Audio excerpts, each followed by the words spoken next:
Welcome to The Stacks, a podcast about books and the people who read them. I'm your host, Tracy Thomas. Today, I am beyond thrilled to have Ijeoma Oluo on the podcast. She is the New York Times best-selling author of So You Want to Talk About Race, and she has a brand new book called Mediocre, The Dangerous Legacy of White Male America that's out now that we talk about on today's episode. Reminder, the Stacks Book Club book for December is Citizen, an American Lyric by Claudia Rankine. We will discuss this book on Wednesday, December 30th with Darnell Moore.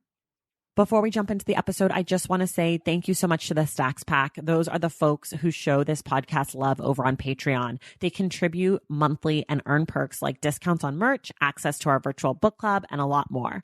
I could not make the show without the Stacks Pack. And if you want to join this community of bookish people, go ahead and head to patreon.com/thestacks. This week, I'm saying extra special thank yous to some of the newest members of the Stacks Pack: Ellen Bolin, Meredith Mineo, Amy North, Janelle Hubble, Libby Gerds, Alyssa Campbell, Caitlin H., Kayla Lugo, Teresa, and Deanna Walton. Thank you all so much. And now it is time for my conversation with the brilliant Ijeoma Oluo.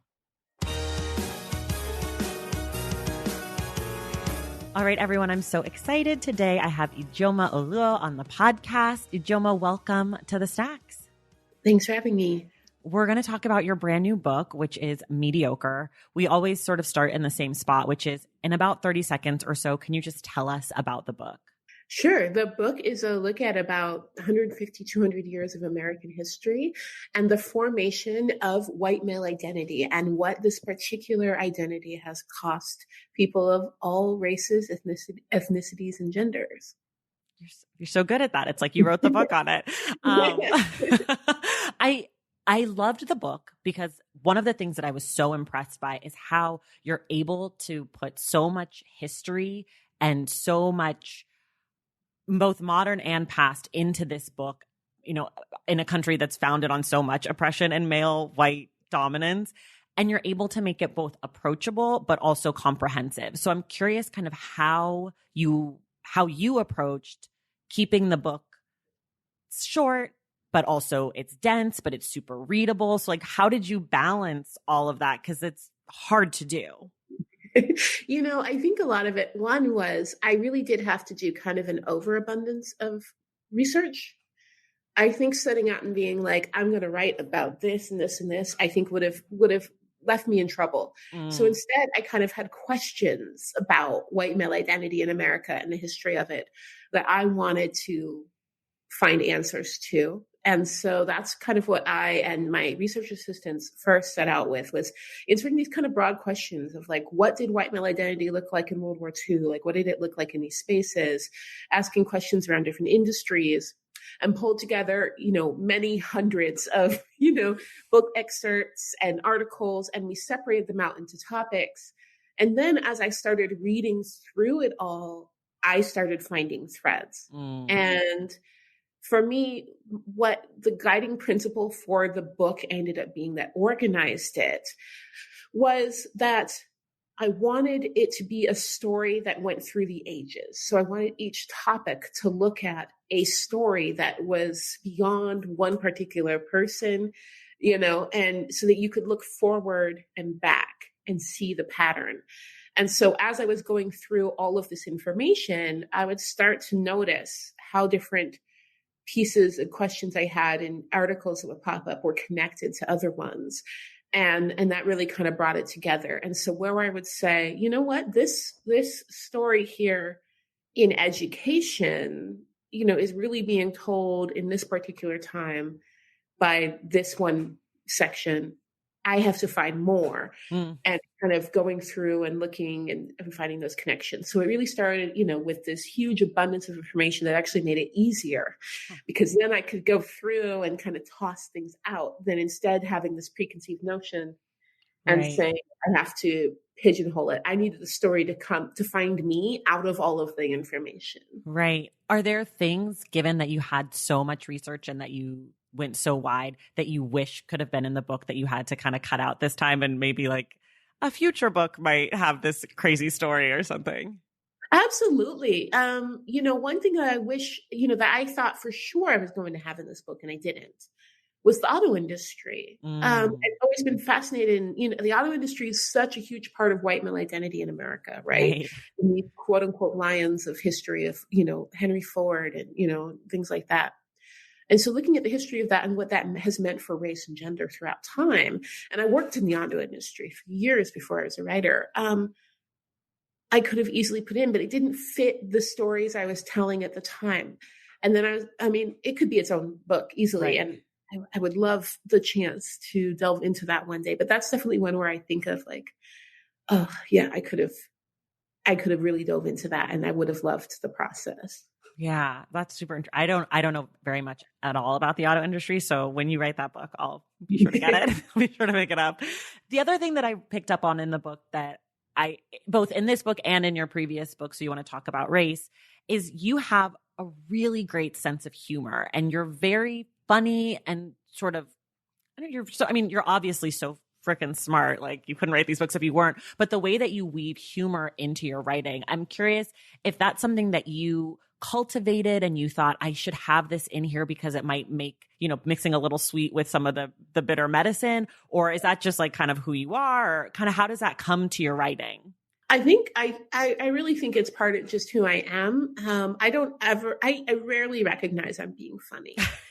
And part of it, I think is like my brother was a stand-up comedian, is a comedy writer. Okay. So he's funny. I see. Right. And so there's so many times where I don't realize like I use humor a lot, or that I conceive humor in things. Right. And then I'll write something down. People are like, that was funny. And I'm like, what? And then I realize, oh, okay. Yeah. And I think it's a natural thing for me. But also I think if you couldn't see the absurdity in it, this work would crush you immediately. Right. And so many of these things are so absurd. And as I'm observing it, I didn't even realize that it's humorous. I'm just like, oh, it's absurd. And then you step away like, oh yeah, of course. So yeah, no, it's almost never, oftentimes I will go back and read something I wrote and I'll chuckle and be like, oh, that was funny. I had no idea, and it'll hit me. But I don't like think I need some humor in here right now. Right. I think it's how I process. And so when I'm putting myself into pieces, you're going to see how I go through and process these ideas. And I guess humor is part of what I do. Yeah, I really appreciate it. I think it's nice. I mean, as a Black woman, I feel like so much of the writing on race is so, heavy and so miserable. And I think one of the things and we talk about this a lot on this podcast, is Black folks are often able to find the humor and the joy, even when times are really tough and things are really bleak. And so having that in your writing, it just I really appreciated it, because it's more rare than I think I would like it to be as a person who reads a ton, so thank you for that. Well, thank you. One of the things that you touch on a bunch in this book is sort of like the ways in which white male patriarchy, racism, and the mediocrity that comes with it is wrong. Like it's not a smart tactic. And one of the sections that I really loved was the part about business. And you talk a lot about how, women are given businesses that are already like on the downward slope because some white guy already is running it into the ground. And I wonder if there were favorite parts for you in this book to write about, things that you were like, this is my favorite section, because they're so different and exciting and kind of unique. Yeah. So my favorite sections, I would say my absolute favorite was the football one. That to me was so fun. Yes. And heartbreaking, but like the research was fun. The conversations were fun. Like I was learning so much throughout it. I think that's my absolute favorite chapter. And then my second favorite would be the Buffalo Bill one. So those are probably my two favorites. Kind of like bookend the book, kind of very early and very late. So in your football chapter, you don't know this about me, but some of my listeners will know, I love Dave Zirin so much. He's one of my favorites. I'm obsessed with him. He's so great. I told him he was my favorite encounter with a white man all year was hanging out with Dave Zirin for lunch. He's so great. Have you read his book, Welcome to the Terror Dome? No, I should. I mean, it's old. Articles, which are amazing.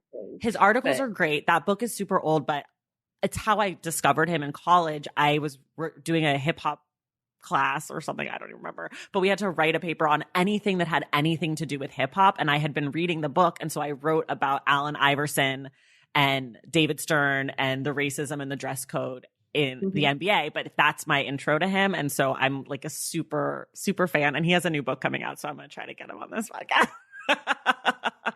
He's so great. He's so great. Anyways, enough about celebrating a white man. That's not really what today's about, but got to give them their props when they deserve it. One of the things that you also talk about a ton is online harassment. And I love that you took on sort of the idea of the Bernie bro, because, the book I think it's fair to both sides of the political aisle, if you will. Like you take on Clive and Bundy, you take on the Bernie bros. And there's a lot of very similar through lines through these different kind of abusive things. But how do you handle or take care of yourself and your family and your loved ones with all the online craziness that you are subjected to? It depends. Sometimes it just kind of rolls off like it's not a big deal, but my block list is so long. Like my block list is epic, right. But I also, have to disengage. So Twitter is the one I end up putting in timeout more than anything, where I will pull Twitter completely off my phone for a month or two and just not be in it because I don't have the energy. But also I recognize, I keep reminding myself there are hundreds of millions, there are billions of people on social media. Therefore, you can block whoever you want without feeling anything about it. And so I block people for ridiculous shit. People who just annoy me. I'm like, I don't like your profile picture, blocked. I don't care because it's surreal to think that everyone could have access to you or deserves access to you. I'm not running for office and, this is my life. And so that helps a lot. And then just trying to step away and limit the time, that I spend in it really matters. But this year I did finally decide I needed help with my social media just because I spent so much time kind of often in a state of anxiety or checking on things or making sure that things weren't going to cause trouble or stress for me that I didn't get to be as uplifting of other Black women, especially that I wanted to be. So I've primarily, hired help to go out and find cool shit that other Black people are doing in the world so that I can put it on my page and use the platform for that. And then I'll step in occasionally and talk about things I think matter or talk about makeup or whatever, and then dip out and get back to my life. And that's helped a lot because I think I always felt like I had a responsibility to continuously speak on everything because of the size of my platform. And it was really draining the life out of me because I'm like, well, if you have the platform and this big and you're not doing it for that. And I realized, well, I could also just have a platform this big that ups other Black people and what they're doing in the world and other people of color.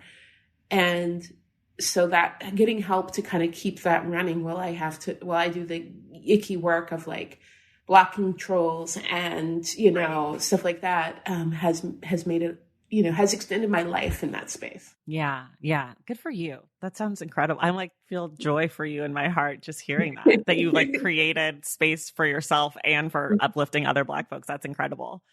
I would love for you to talk a little bit about the, it comes up throughout the book. I think it's probably one of those through lines that you are talking about folks who are quote unquote not racist or aren't racist, and how they want to not offend people who might be racist on the racist side. So that comes up with Joe Biden when we talk about the busing. It comes up with Bernie a ton when he brings up class. It comes up with Harvard. I mean, it comes up a ton throughout the book. And I'm sort of curious if you could just speak to that. The one thing I would love for people to understand, and I think that if you're looking at this, I think what becomes apparent to me in writing this is every time you do that, you're making a value judgment. You are judging the worth of people of color versus the white people who might be uncomfortable or offended. And that in itself is one of the cruelest racisms out there. The idea that you can recognize something is wrong, something is harmful, and then say, but fixing that is not worth the discomfort of white people, is white supremacy at its core. And that is what I want people to understand, that that's what really feeds the system. And that hurts in many ways so much more than white people who are just acting out of blind self-preservation. because you're aware and you know the harm being done. And then you're saying, you're not worth it. All right. And I want people to understand that that's what that is, and that it is incredibly cruel and incredibly violent.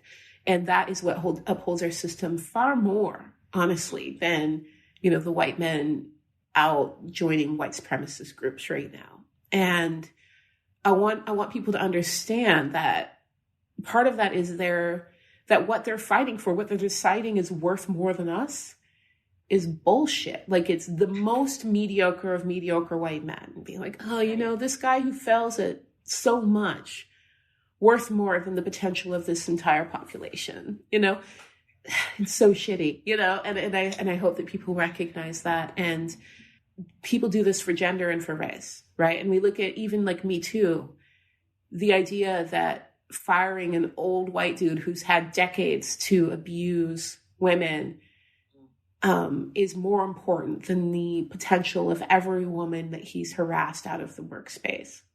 Right. Is misogyny at its core. And far worse misogyny than actually the dude who's doing the abuse. Because you're aware it's wrong. And then you're like, but, this horrible monster is still more important, And that same thing happens with race, generation after generation. Yeah. I mean, this is why you write the book on this shit, because you say it so damn good.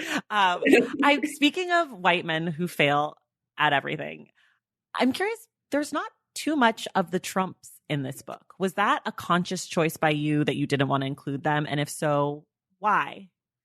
It was a conscious choice by me, and one that my editor had to kind of hold me to over the writing, because part of why this book came about was the frustration of everyone acting like Trump arrived and then suddenly violent white men appeared, right?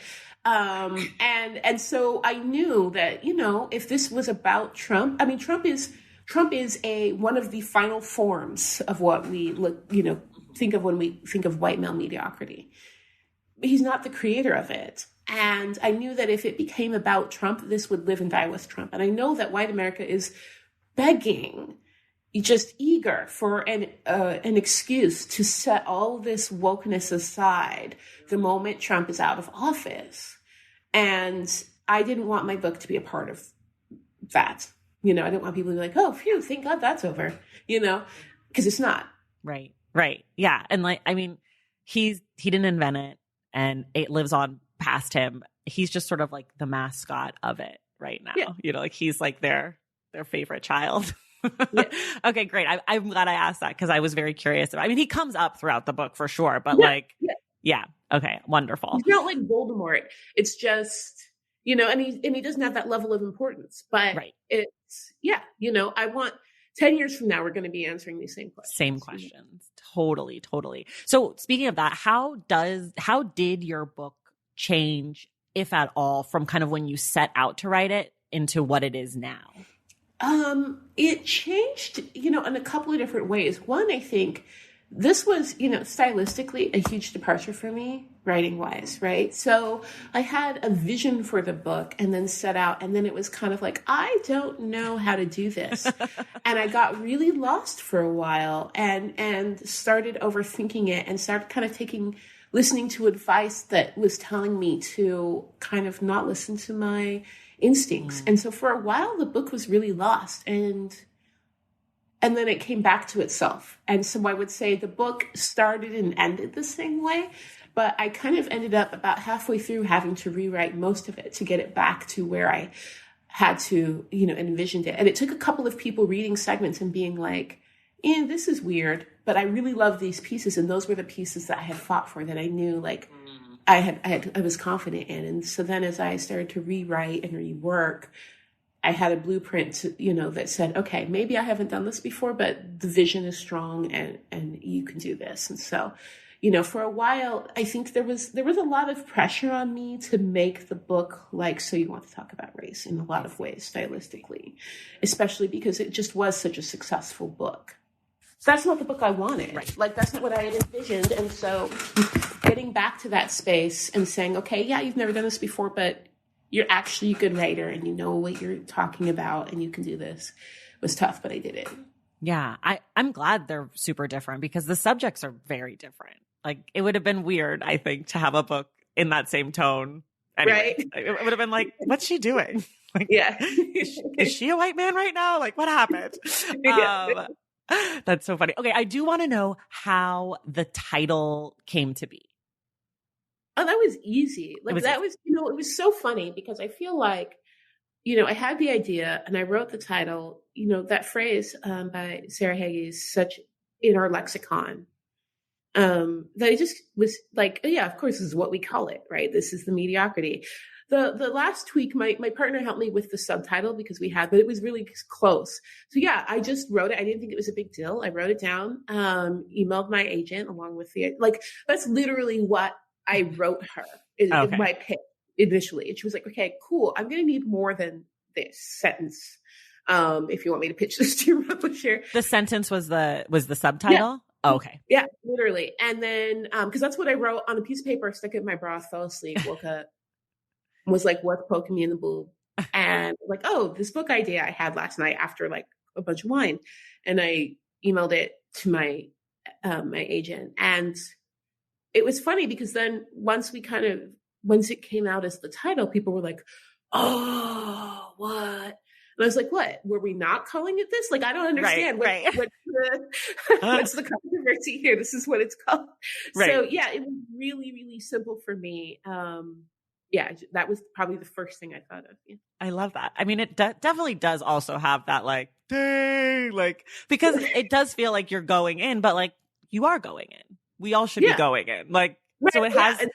I was like, oh, we're not doing that? Are we not saying? Like, are we being nice now? Like, are we pretending this isn't existing? I love this. I love this for you and your book. What is the one thing or maybe two things that if you were like, I want to make sure readers take this away from the book, what would those things be or thing? I think that's going to vary depending on like your race and gender, right? And I think there's segments of the book where it's really clear, like, I want people to get different things out of it.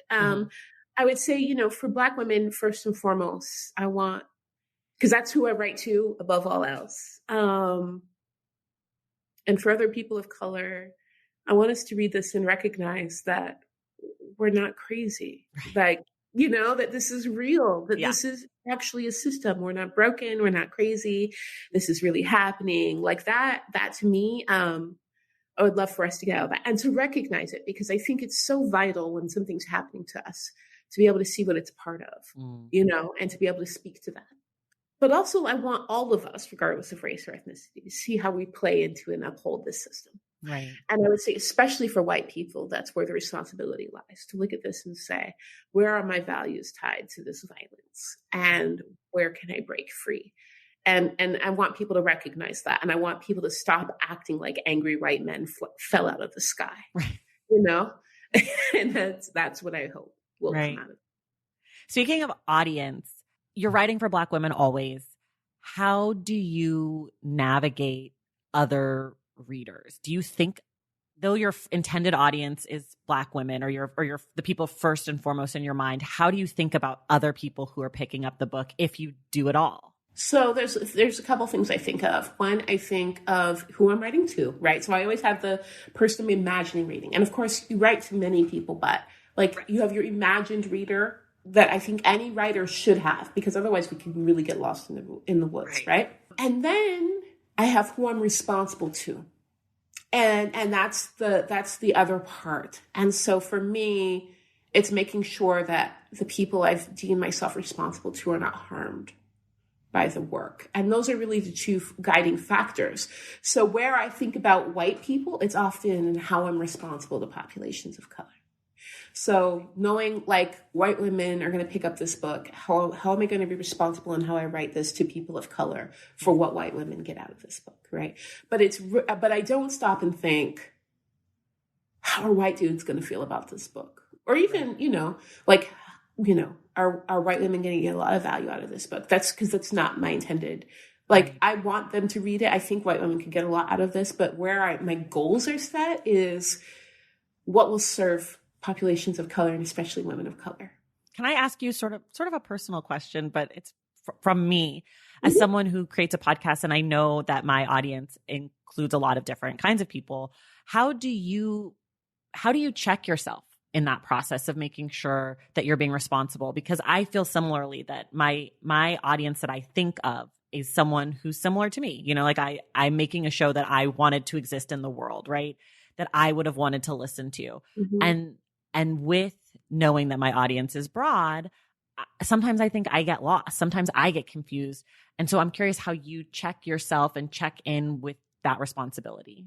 There's a couple of ways. One, I think it's really vital to build a practice of being grateful for people who inform you, right? So setting that up in all of your relationships, not necessarily the responsibility of others to educate you, but the freedom so that if someone spots something, they can say it and know you're going to take it. I think that's an important step, because so often people will be like, I have, native friends, but no one mentioned they had a problem with this. Well, how did you react the last time someone brought you something, right? Right. And so that's vital. And it's something I try my best to always make sure, because every time I think and I start to get defensive, I think I'm sending a message right now that's going to stop someone from doing me the generosity of letting me know when I've overstepped or gone the wrong path. But then also it's just, I think it's vital to actually put in practices around it. Like, I think there's this idea that we have it in our nature to think of other people all the time. And if you're a good person and you're a good leftist or whatever, it's going to come naturally to you. And that's not true. We're all products of a system that will prioritize some people over others, even within, progressive circles.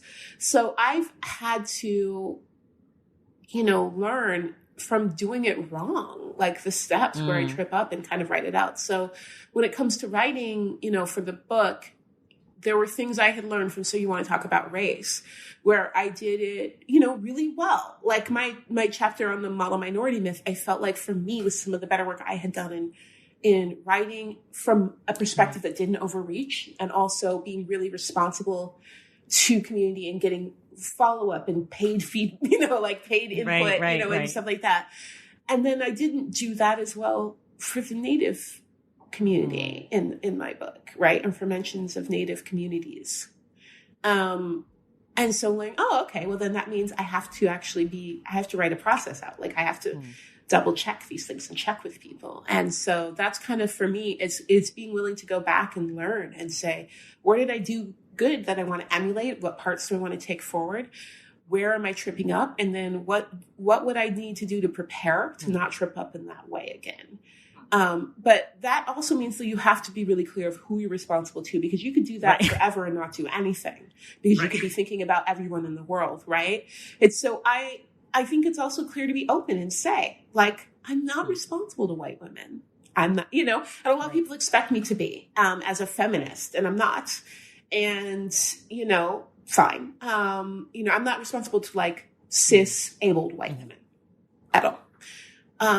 And so therefore I'm not going to be checking in with them the same way. Right. I don't have the time or the energy. And I'm willing to lose that population if they feel like leaving, and I think that as a writer, we have to, and also I would say for anyone who's in the public space, you have to be willing to openly say who you're here for and who you're not, and be willing to let it go. Don't pretend. Don't say, I care about everyone. I try, I want to please everyone. You're not going to. But then also don't use that you're not going to as an excuse to never take responsibility or to look at, what you owe. Such good advice. You're good. Okay, we're going to take a quick break and then we'll be back. Valentine's Day is upon us, and I've got love on the brain. Love for books. Duh, of course. Hello. Did you forget what podcast you're listening to? I love bringing you all great reads, exclusive author interviews, and behind the scenes book gossip. But I can only do that with your support over on Patreon and Substack. Our Stacks Patreon community, also known as the Stacks Pack, is where you can go for book club meetups, a private, very active Discord, and a year-long mega reading challenge to help you achieve all your reading goals. Plus, you also get that monthly bonus episode.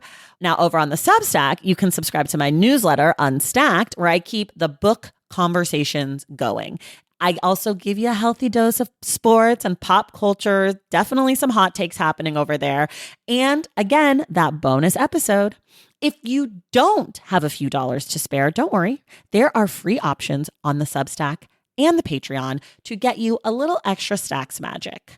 Making this podcast is a total team effort, and by supporting my Patreon and my Substack, you allow me to support my amazing team that makes the show possible every single week. So if you or your friends are looking to meet other book lovers and support this indie podcast, come hang out with me on Patreon, Substack, or both. I would love to have you. And since we're talking about love, you can gift subscriptions to the Patreon and the Substack for that special reader in your life. For the Stacks Pack, head to patreon.com/thestacks. And for the newsletter, head to tracythomas.substack.com. And also, there are links to both in the show notes. Okay, see you in the Stacks. I'm going to shift slightly more towards your writing process. And one of the things that I'm very curious about is, well, I guess I'm not sure. When did you turn this book in? Mediocre. Early summer. Mm-hmm. So this was after sort of the murders of George Floyd, Breonna Taylor. Yeah, we were finishing up edits. Okay.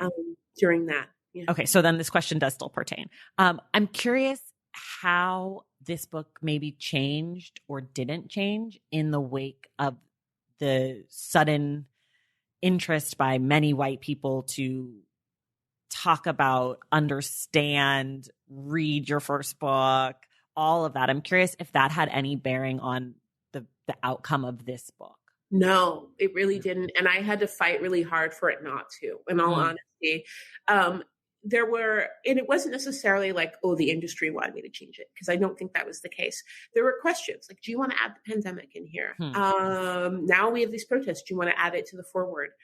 And then also like fans saying, oh, I can't wait to see how Ijeoma tackles, the end of this election in the book. And no, I'm not going to do that. And the reason why I didn't want to do that is because I needed this book to accomplish what I set out, which was to get people to stop treating each incident like it stood on its own. And if I continued to say every incident has to be added in here, I would be writing this book forever. Right. And then it would be relevant only to the last incident that I put in here. And so when I read through the book and trying to decide, should I put in a different foreword? Should I, what I tried to think was, okay, yeah, none of us saw 2020 coming, right? Right. Okay.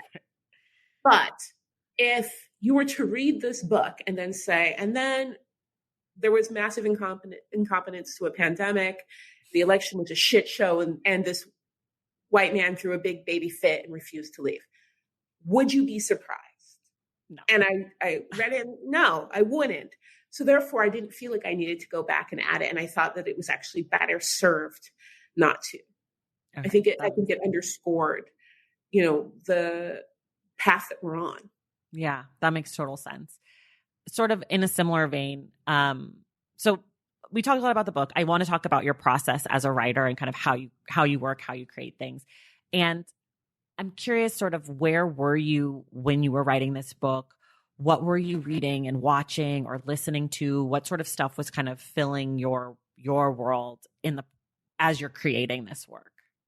I mean, it was a tough year personally to be writing this book. It was really, it was interesting. I was researching a lot and reading mostly for the book. That's one of the things that kind of sucks about writing a book, is you're literally only reading things for the book. And then, our family was pretty heavily targeted by white supremacists last year. And we had to leave our home, and it was just a big mess. And that was taking all of my extra brain space. And so It was really like just kind of living in this terrorized white male supremacy space on all levels. And then, of course, 2020 made the murders of, George Floyd, Breonna Taylor. And it was like, oh, okay, so this is just life now. This is it.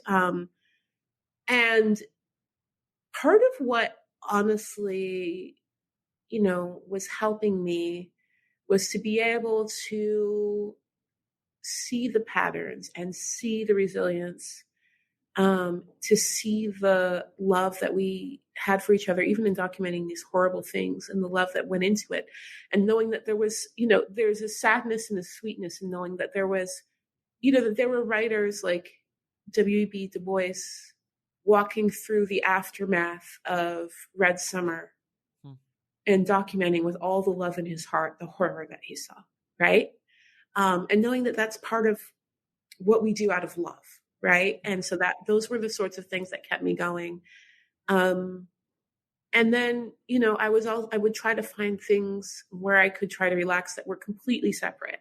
So, my go-to has always been British murder mysteries. Just sitting in that white on white crime, just does it for me when I need to get my mind off of, off of this. So that helped a lot. But I honestly can say I would listen to audiobooks, but I couldn't actually pick up and read a book. My anxiety was too high for the entirety of working on the book. I'm just now, this last month, I've finished 4 books just because I wanted to read them. And it's just the most fascinating, wonderful thing in the world right now. I'm so excited about it. What books? Oh, gosh. I read Minor Feelings. Okay. Which was fantastic. Right behind me on my bookshelf. I finally read Lindy's book. Oh, okay. Right. I read that the week of the election. I needed something to make me laugh. And oh my gosh, that book just had me rolling over laughing. I read the Book of Lost Saints by Daniel Jose Older. Which was fantastic. And sorry, this isn't a pop quiz. Yeah, no, remember the other ones. And right now I'm reading through Wow, No, Thank You by Samantha Irby. Oh, so good. Yeah. So good. Yeah. She was on the podcast earlier this year, which was great. Right when the pandemic started, it sort of was probably a time capsule to go back and listen, because it's in a week when we're out of this, April 1st or whatever. What a nightmare. And then also when you're writing, sort of, how many hours a day? How often are you writing? Are you listening to music? Do you have, and this is important, snacks or beverages? Are you in your home when there's not a pandemic, or do you go somewhere? Sort of, what's your writing setup? Yeah, I would say my writing is a lot of it's just negotiating with my brain. I have ADD, and so writing a book can be really, really difficult. And so a lot of it is, especially if I have deadlines I'm working around or just know I'm falling behind, it's 10 minutes of, it's 20 minutes of work, 10 minutes off, over and over again.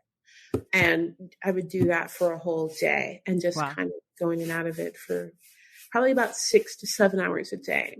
And I can't really do much more than that and sustain a full day of work. I can't do more than a 20-minute block. So even if I'm feeling fired up, I have to cut myself off because I know I'm going to run out of steam. Right. And then some days it's okay, I can't write, so I'm going to do something writing adjacent. And I would say for people whose brains really struggle with them, find a thing adjacent to the thing, and so maybe well, I'm going to outline, or I'm going to reorganize my notes, or do something to keep me in the work that maybe isn't typing on my computer. I also handwrite a lot because it's all just a different way to get my brain to think I'm doing something different. So I had, so you want to talk about race, probably 6 filled notebooks. I did all my outlines on paper. Wow. And then for the next book, I finally got a digital notepad, but it's still all handwritten. And the whole outline, every outline was handwritten. My notes were taken by hand, and then reorganized and retyped. And even though it seems like that takes longer, I was able to focus on it. It didn't, by the time I got to writing, I wasn't oh, I can never type again.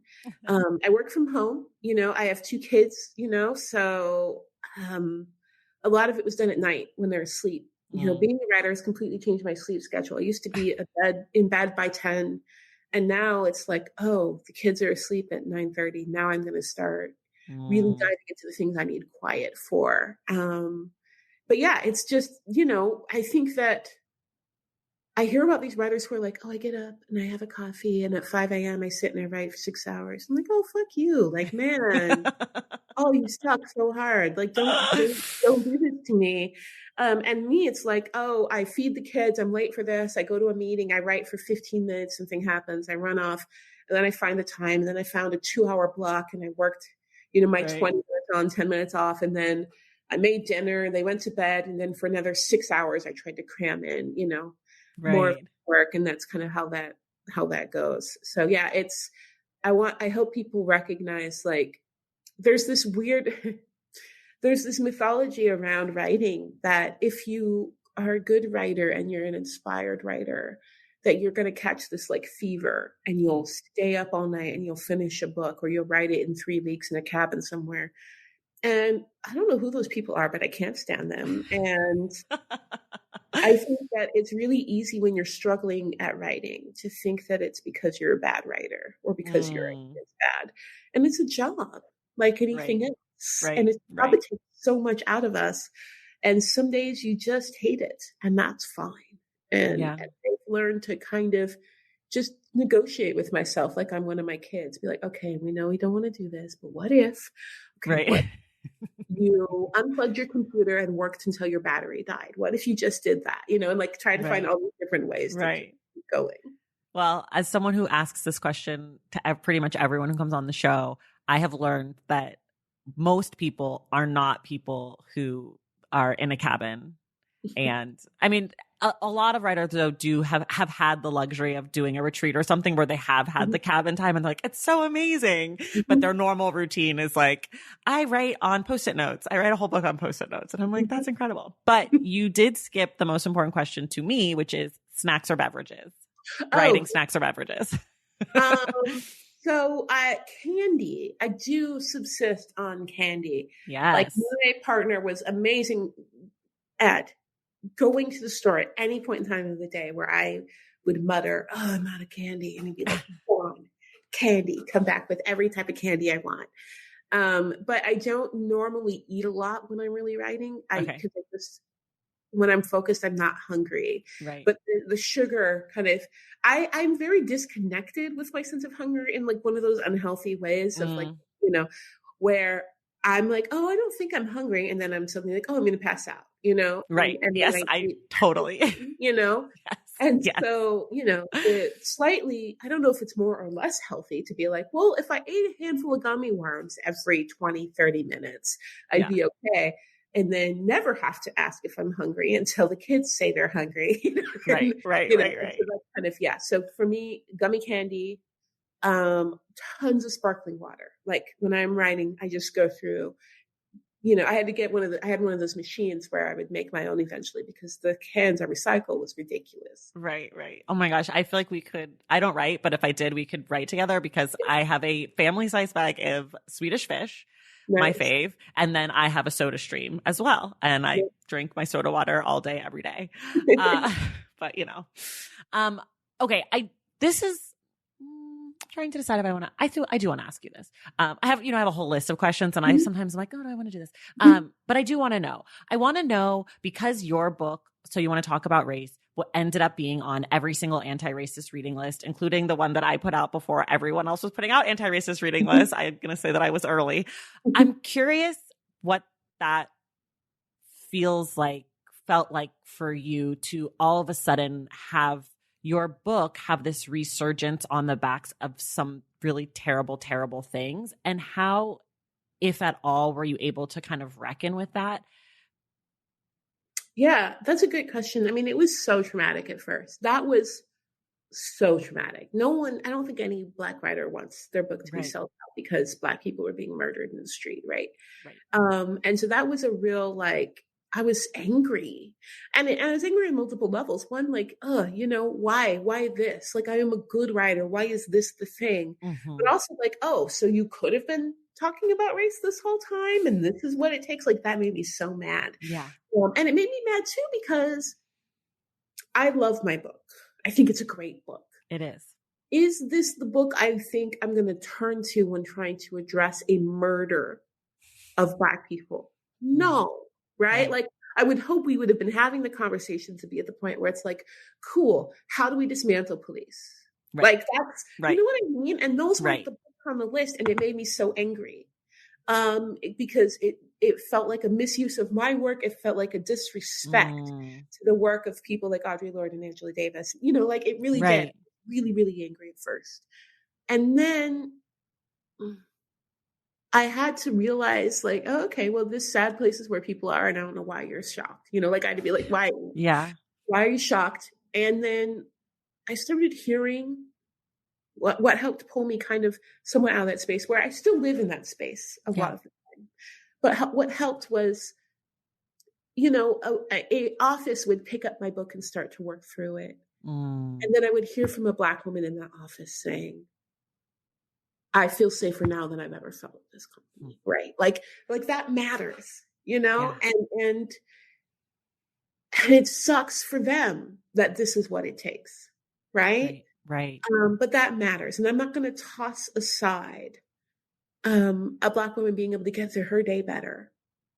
Like it doesn't matter. I'm not going to toss aside a school finally addressing, issues of racist bullying on their campus, because it's not where we should be, because all those students of color matter, And so that's kind of what I have to remember. Like, I wrote this book because I knew we were in the beginning stages of this, and it sucks that your own book is a reminder of that. Right. But hopefully it will be part of why maybe in the future we're not in that space.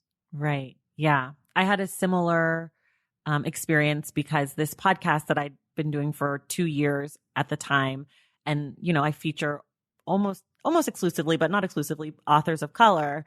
All of a sudden I got 30,000 new Instagram followers. And I was like, I don't like this. Like, I feel gross and icky, because this is the work that I've always done. And I'm still, working on reckoning and trying to figure out how can I feel good about my show that I love, that I think is a good show. Like, this is a fun podcast, And so it's nice to hear you say kind of similar things too, because it's a tricky thing. And it's all, and also like, I'm proud of success that I've had and like navigating that too. And so, I'm glad that I asked then. I'm glad I asked. Yeah, no, my agent just called. It was funny because she would call every Wednesday to say where the book was on the New York Times bestseller list. And the first time she called, it was a very like, so you're number one, because she knew me. She knew I was right. And then it was like eventually like, hey, it's still in there. And it was 25 weeks on the bestseller list. It just dropped off for the holiday books and stuff. And it was funny because she called, and I think for a while my agent has honestly just been using the Wednesday calls as an excuse to run through every email I've been ignoring. Right. Like, oh, here's where you are. Now, by the way, can you send me this, and blah, blah, blah. Oh my gosh. And so she called and was like, I know it's awkward because it's a Wednesday, but you're not on the list. And I was just like, I got none of this I'd expected anyway. So I was like, oh, okay. Right. And then she's like, but, I need you to fill out these emails, and I need you to get this back to me. It was so surreal, the whole thing. It was unexpected. It went through, it happened.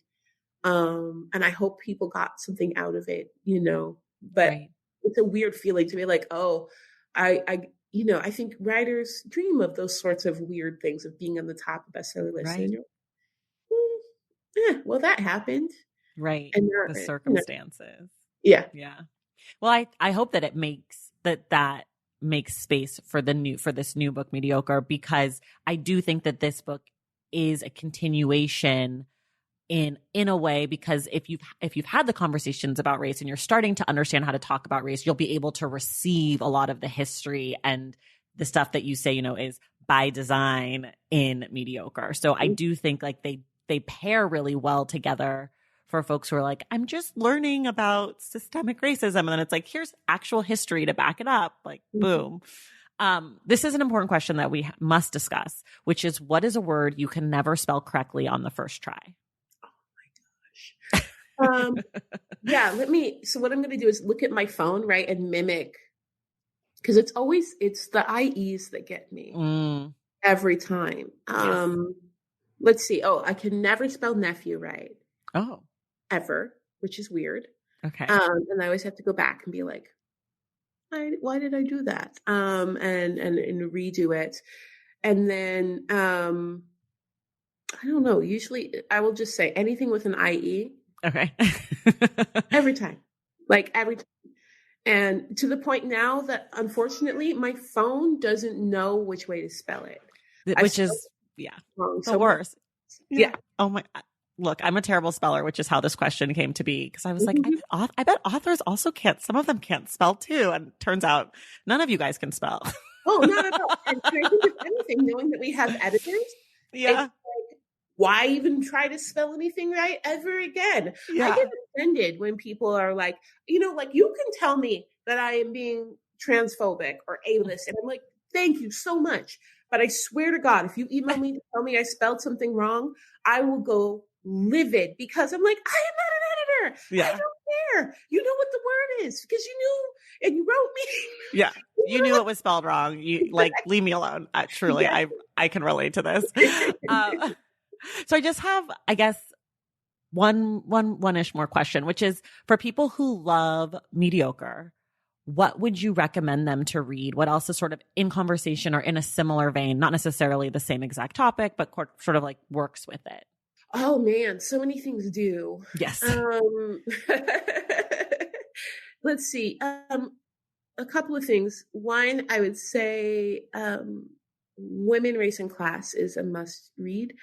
And then also, this book is a bit dry, but I read White Identity Politics in preparation for this book by a sociology professor, Ashley Jardina.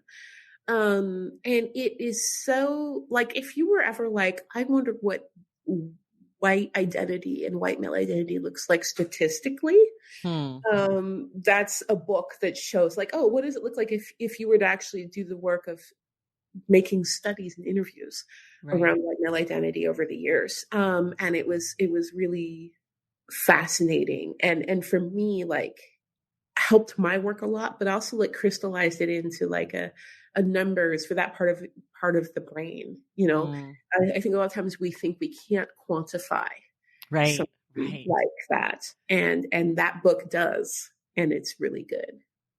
I love that. Okay, I lied. I actually have just one more question now. This is the last one, I promise. If you could have one person, dead or alive, read Mediocre, who would it be?